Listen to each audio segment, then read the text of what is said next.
Ambati Rambabu press meet మీరు అందరూ చూసే ఉంటారు. రాష్ట్రాన్ని ఎలా వరల్డ్ క్లాస్ క్యాపిటల్గా మారుస్తారు చంద్రబాబు నాయుడు గారు? రాష్ట్రం గాయపడింది. రాష్ట్రం చిన్న రాష్ట్రం. ఆ చిన్న రాష్ట్రాన్ని మేము తుట్లుగా పొడి చేసాం. ఆ చిన్న రాష్ట్రంలో మత విద్వేషాలు రెచ్చగొట్టేశాం. ఆ చిన్న రాష్ట్రంలో ఉన్న ప్రభుత్వ భూములన్నీ తనఖాలు పెట్టేసుకున్నాం. ఆ డబ్బులన్నీ మింగేసాం.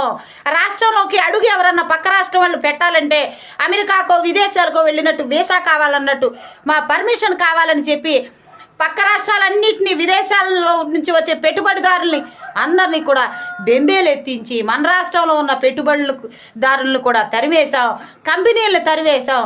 అలాంటి రాష్ట్రాన్ని మీరు ఎలా వరల్డ్ క్యాపిటల్గా మారుస్తారు అని అంబటి రాంబాబు అన్నయ్య బాధపడిపోతున్నాడు తెగ.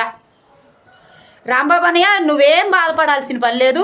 అలాంటి పనులన్నీ మీ రాష్ట్రాన్ని భ్రష్టు పట్టించేసి సర్వనాశనం చేసి ముక్కలు చెక్కలుగా చేసి ఇచ్చిన ఆయన సూది దారం వేసి కుట్టేసుకుని అతికించి రాష్ట్రాన్ని ఒక్కటిగా చేసి కంపెనీలు తెచ్చి రాష్ట్రాన్ని అభివృద్ధి చేసి కష్టమైన పని కూడా సుసాధ్యం చేయగలిగిన సత్తా కలిగిన వ్యక్తి మా నారా చంద్రబాబు నాయుడు గారు. అపర భగీరథుడు ఆయన, అపర మేధావి. విన్నావో లేదో మొన్న మోడీ గారు కూడా చెప్పారు, నేను ముఖ్యమంత్రిగా ఉన్నప్పుడు నారా చంద్రబాబు నాయుడు గారు చేసే పనులు చూసి నేర్చుకునేవాడిని అని.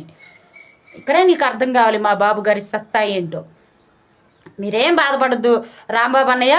మనమంటే అరగంట మీడియాల ముందు కూర్చుని మాట్లాడడం మాత్రమే మీకు మీ నాయకుడు జగన్మోహన్ రెడ్డి గారికి తెలుసు. వరల్డ్ క్లాస్ క్యాపిటల్గా రాష్ట్రాన్ని ఎలా మార్చాలి అనేది మా నారా చంద్రబాబు నాయుడు గారు చూసుకుంటారు అంబటి రాంబాబు అన్నయ్య. కాబట్టి మీరంతా కూడా మీ మాటలు ప్రజలు నమ్మట్లేదని జగన్మోహన్ రెడ్డికి కాస్త క్రాక్ ఎక్కువయ్యి తిక్కరేగితే మిమ్మల్ని పట్టుకు పీకుతాడు. కాబట్టి మీ అందరికీ ఒక మంచి సలహా ఇస్తాను.